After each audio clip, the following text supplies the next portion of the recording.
A student in Turkey was rescued from the rubble of a destroyed apartment building after he posted a video plea to WhatsApp following a deadly earthquake that has killed more than 20,000 people in Turkey and Syria.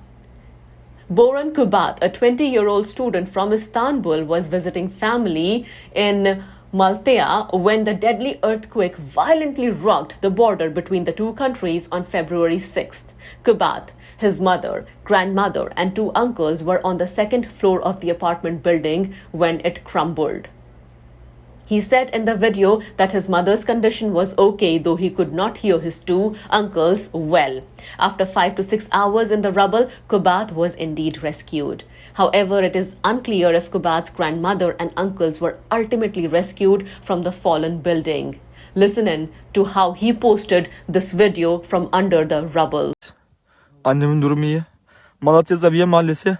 Ebe sokakta mı? Ede mi? Ege mi? Aslanlar Sesi karşısı. Efuz apartmanı. 2. kattaydık. Dayımın sesi çok iyi gelmiyor. Lütfen bu WhatsApp durum anne.